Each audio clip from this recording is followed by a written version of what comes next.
Okay, good afternoon. Thank you very much for joining us for the BA1 and the BA2 QTS primary and early years combined school-based training mentor briefing this afternoon.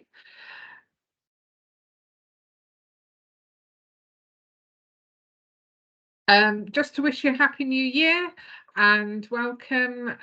Some of you may be new to us, coming on board with us, so we'd like to welcome you, and obviously thank you very much for joining us today, but thank you for hosting our associate teachers with you in school. So I'd just like to introduce ourselves. So Year 1 tutor team is Mark Stairs. He's one of the Year 1 tutors and a senior lecturer in primary education, and Canis Cameron, again Year 1 tutor and senior lecturer in primary education. Year 2 tutors, myself, Kath Minott-Waller. I'm also a senior lecturer at BCU in primary science education, and John Barrington, again Year 2 tutor and lecturer in primary education. So also just bring your attention to the Primary Partnership website. Many of you will be familiar with this if you have worked with our trainees, our associate teachers before, but if you click on that link, that will take you to and give you access to lots of our mentor CPD resources and everything, all the documentation that we will be going through today during this meeting, that you can access in order to support our associate teachers working with you. So just really, just to talk a little bit about the BCU ITE curriculum. So it's very much based upon a sort of a spiral curriculum, and we're looking at in terms of over 3 phases. So phase 1 is Year 1, phase 2 is Year 2, and phase 3 is the BA Year 3. And that covers the core curriculum, English, Maths and Science, the breadth of the foundation curriculum as well, and professional studies and leadership, and then obviously their school-based training in schools. And this is to put that into context. We have broken that IT curriculum down into 6 key themes, A to F, and this is underpinned by the teacher standards. So each associate teacher has a subject-specific development journal that they begin at the start of their course, and they continue to complete this throughout their 3 years with us. And they will be encouraged to share this specific subject-specific development journal with you so that you can see what has been covered during their university sessions during Year 1 and Year 2, and therefore they can begin to make those links, reflecting upon what they have learnt in university and beginning to make those links and reflecting on that in their practice in school with you. So, for example, we've got a phase 1 here. I think that's a maths example. So that's something that they will have learnt in core taught sessions at university. And then they will obviously go into phase 2 for Year 2. And this is an example of a page from the science subject-specific development journal. So Year 1s will only have the phase 1 completed, but Year 2, if you were to have a BA QTS Year 2 associate teacher with you, they will have completed phase 1 and phase 2 in these development journals. And there is, we strongly encourage them to look right back through to phase 1 as well. And there may be gaps in that phase 1 journal. Maybe there weren't the opportunities during their school placements in year one that they can go back and revisit. It may be because they're in a different year group, a different part of the curriculum is being taught, etc. So for year ones, it's phase one that is going to be relevant, but for year two associate teachers, we would encourage them to be looking back at and reflecting upon both their phase one and their phase two learning. So dates, the BA year one dates are as follows. As you see that they have got Mondays in school for a number of weeks, and those are their preliminary visiting days. Then their block doesn't actually start until Monday the 5th of April, and that continues on towards the end of May. With year two, preliminary visits will start next week, hopefully 17th and 18th. So there's 2 days that week, 2 days the following week, and then a full week, the 29th to the 2nd of February. And then their block placement begins on the 5th of February and finishes on the 22nd of March. And there are review meetings and progress meetings within that time frame, and we'll talk a little bit more of those as we go through. So in terms of safeguarding, all of our associate teachers will have engaged in both prevent and safeguarding training. This is a mandatory part of our course, and they will have that. They have produced that evidence to demonstrate that they have met those expectations, and they will receive a safeguarding confirmation letter from BCU, and they will be expected to bring this into school with them. And we will encourage them obviously to bring their DBSs with them, but obviously if there's anything else that you would require them to bring in, please do let them know. Hopefully they will contact school prior to their first days with you. So one of the main focuses for year one is very much about that professionalism and those expectations in school. So it's very much about having high expectations in regards to their professional and personal conduct. You know, they may only be 19 years. They are in a very much a learning situation as well. You know, they've come from very different life experiences. Some of them, this may be the first time that they're being expected to use public transport to get to and from school, etc. So it's really important to understand where they're coming from and to encourage them and to model that behaviour to them and talk to them, have those conversations with them. You know, this is part of the course and it's an opportunity for them to mature both professionally and personally as well. They will have a meeting where these points will be highlighted, such as making first contact with the school, negotiating with the class teacher or the mentor on arrival. So for arrival and leaving times during the day, we suggest 8:15 to 4 o'clock, so that they can see also and work with you to prepare for the day and perhaps finish off and prepare for the following day as well. Dress code, being proactive, and the use of social media. So they will have been spoken to about all of these aspects. So please do support them further with that when they are in school with you. So we have progress journal we have 2 progress journals, one for school-based training, one for for year one, and then the other one is for year two. They're very similar. So if you've had a year one or a year two before, it won't be very different to what you have seen and worked with in school before. So it is their responsibility to keep their progress journals up to date. The associate teacher will share their progress journal with you and with their university tutor via their OneDrive associate teacher, via OneDrive and their associate teacher folder. In that progress journal, there are preliminary tasks that they will need to complete, learning observations. there's a checklist of tasks that they will need to be completed so that that can be signed off for the year 2s.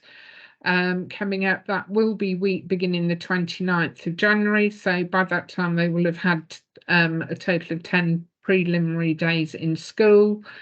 There's the BCU assessment tracker, attendance register, targets page, weekly meeting, target setting, review and progress meetings, and critical incidents, which we're just going to go through and go over briefly with you.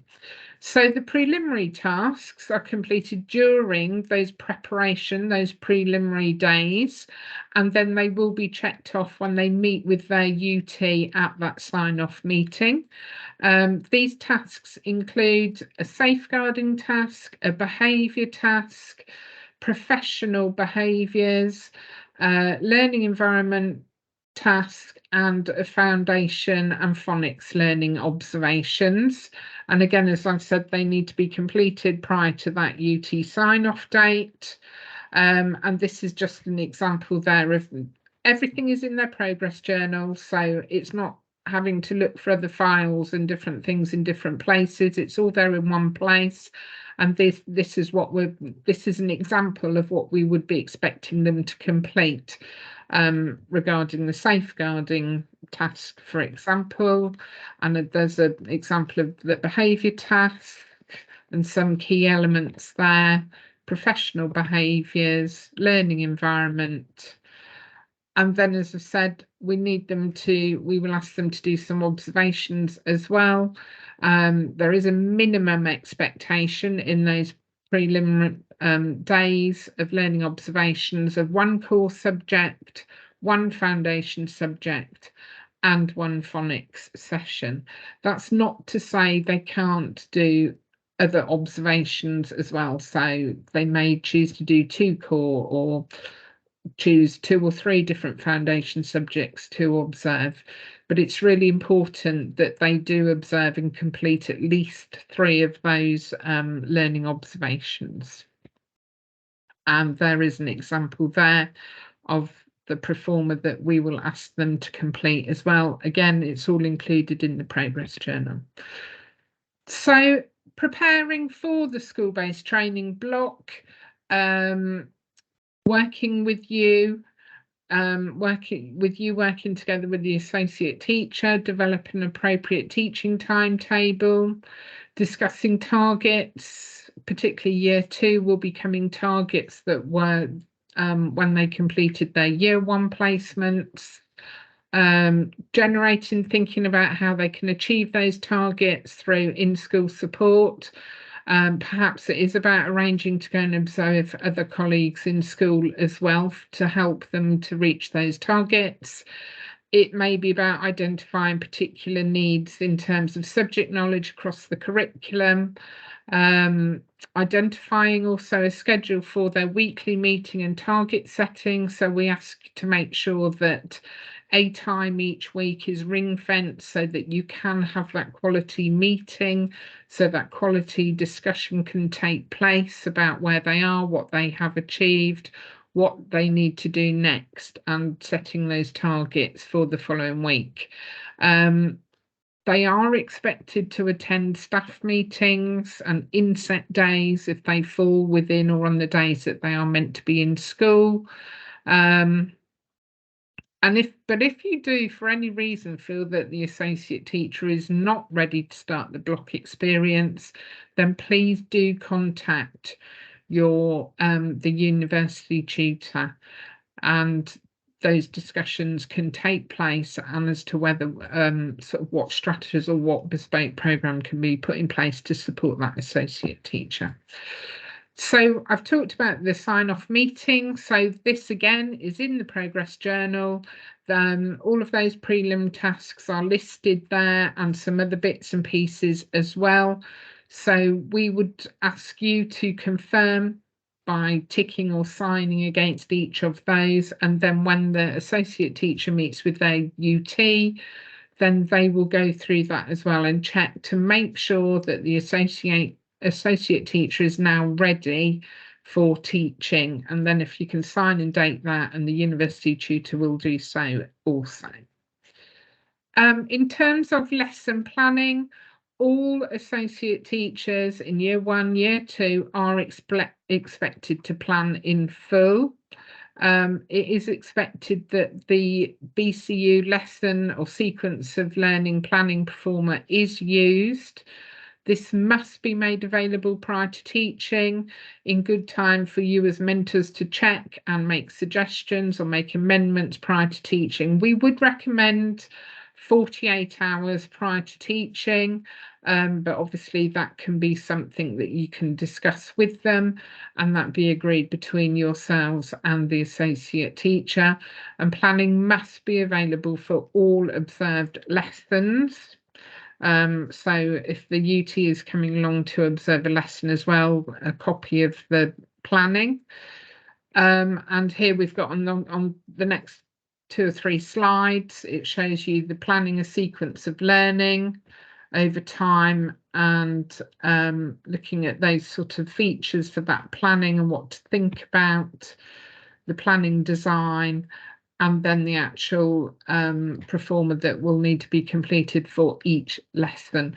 And please do encourage them to, we need all of those boxes completed, and obviously each associate teacher will be at maybe a slightly different stage to another one, but if we can begin to think about all of those elements that need to be brought together to plan and teach effectively.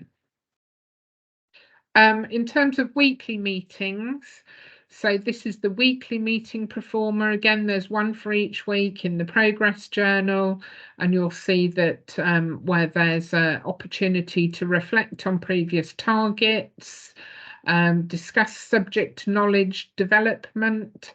So what have they demonstrated in terms of strengths, perhaps areas that they need to develop further, perhaps subject knowledge that's coming up for the following week. So if it's the first time of teaching science, for example, what are they teaching and what do they need to do in order to ensure that their subject knowledge is secure to teach for that following week. Professional development discussion around some of those other elements, classroom practice, behaviour management, planning, adapting their teaching, what assessment may need to be built in, etc. Areas of strength, what they have received formal feedback on, and then informal feedback, obviously, throughout the week as well, and then target setting. So the target setting is very much specifically towards so that they know what they're going to be working towards the following week. We certainly need targets and consideration around that subject knowledge and whether that subject knowledge is secure enough for teaching, and then also around those professional development areas. And we've asked to think about target setting in what that target is going to be. So what is the next step?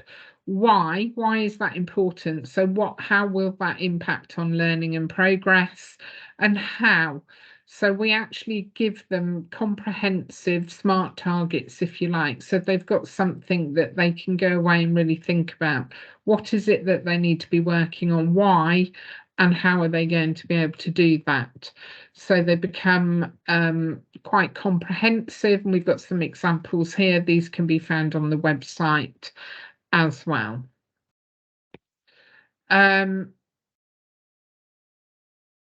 Do you want to talk at Mark? Would you like to just talk a little bit about year 1?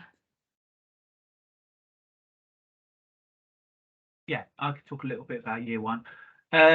So one of the differences with the progress journals is that when the students do start their block placement, which is quite a way away at the moment, we normally talk to students about the preliminary days first, and then we have another meeting where we talk to students about what their block placement will look like, because it's their first placement, and to tell them about everything all at once will be too overwhelming for them. Nevertheless, when they do start their block placement, one of the small differences with the progress journals between year 1 and year 2 is that in year 1 you will see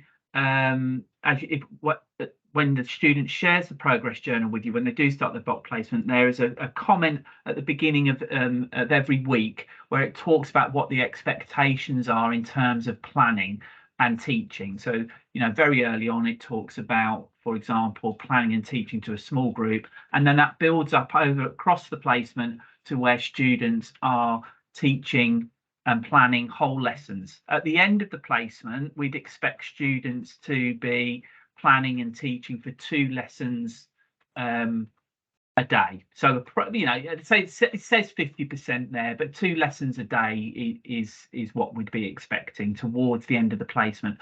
Having said that, and I don't want to go on too long, some students may well be ready to teach more than what is being outlined in the progress journal. So if you do have a strong student that is ready to teach more after a couple of weeks, that's fine. You don't need to hold them back. Okay, so that's essentially how that block placement will work. There's statements at the top, which is different to the Year 2 progress journal, that outline the expectations in terms of working with small groups or team teaching or teaching on your own. But that does work up to approximately 2 lessons a day in the last 1 or 2 weeks of placement. Okay. Lovely, thank you, Mark. And in terms of then teaching on placement on for Year 2 associate teachers, they will start their block. So once they've completed their prelim days and they're ready to teach, they will start on a 50% teaching timetable and then moving on to a 60% teaching commitment. So really by week 3, associate teachers should be teaching that 60% of the timetable. This doesn't have to always be whole class. It can be intervention groups, or it can even be one-to-one intervention, but it does need to be planned and targeted. So planning would still be expected for those particular groups and interventions. It's designed to build upon associate teachers' knowledge and understanding of teaching and learning, assessment, behaviour management strategies, etc., which have been developed through the talk programmes and from previous school-based training.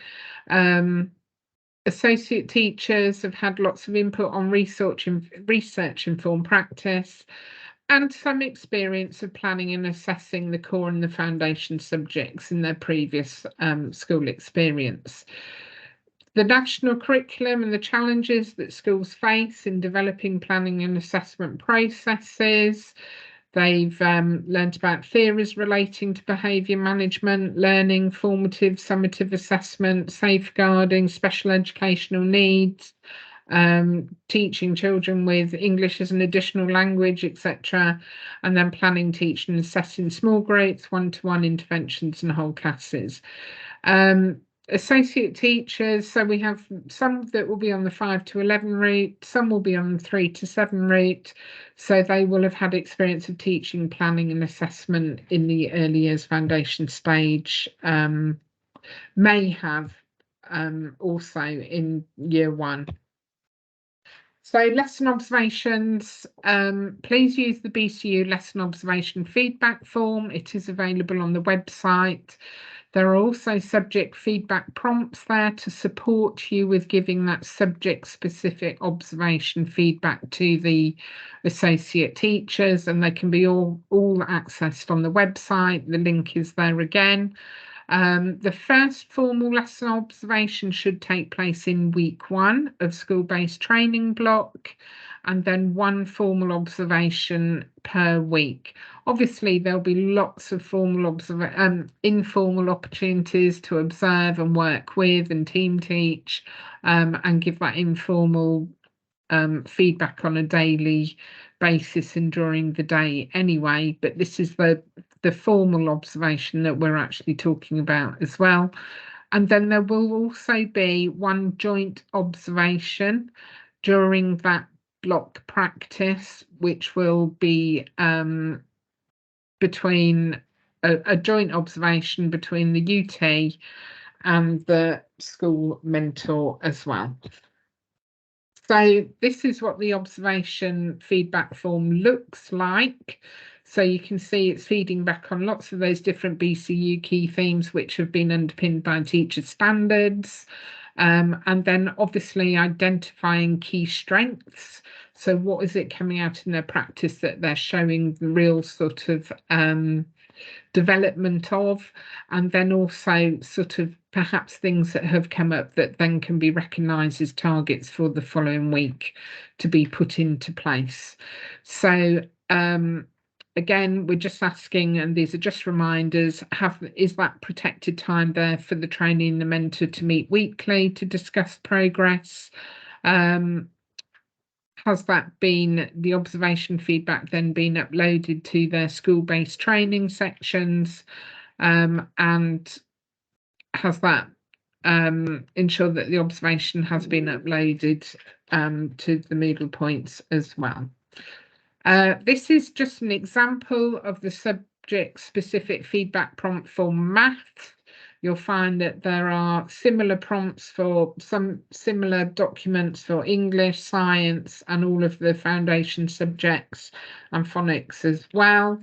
And then we also ask associate teachers to complete a critical incident, which are learning situations, and that these will lead to significant learning and personal professional growth. It does not need to be a serious or a dangerous event, and this is sometimes where the associate teachers become a little bit confused about it.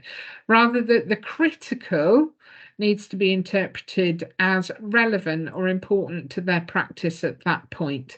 And it may be you've identified and reflected upon an issue that perhaps needs some greater focus. So it may be about behaviour, it might be about assessment, or it might be about adapting teaching for a particular child or a particular group of children at that point in their practice. But it doesn't have to be something that's become really sort of as a serious, like we say, serious or a dangerous event. These are to be sorted by relevant current reading and research, and obviously refer back to the subject-specific development journal as well, making those links back to those and what have they read recently around that particular area of their practice, and support with it up to 5 pieces of evidence, and that can be their planning, it can be feedback from a lesson observation, it can be children's work, so there's lots of opportunities there to support that. And we ask each associate teacher to complete 2 of those, so 1 at a review meeting and 1 at the progress meeting, and they will present that to the UT and the mentor, and demonstrates their progress towards those key themes and ultimately the teacher standards. They will need to show that they are considering the intention, the implementation, and the impact of what it is they're focusing upon. And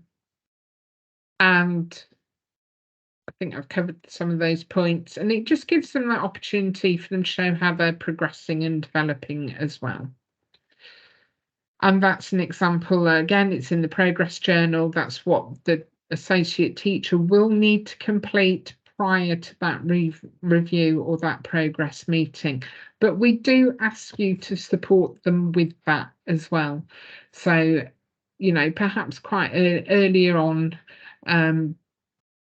talk about something that has arisen from a discussion that could be used for that critical incident along a theme that has been identified. So then we've got a progress tracker, and the purpose of this is to track and record the progress each associate teacher is making against the BCU key themes. This will be revisited and updated at the end of each weekly meeting, not just at a review meeting or at a progress meeting, because this is going to evidence what the AT has achieved to date at each weekly meeting. And it also then allows you to consider the next step targets that you're going to be putting into place. So it may also expose gaps or areas that need to be worked upon. And this then is obviously the tracker. Again, it's in the progress journal.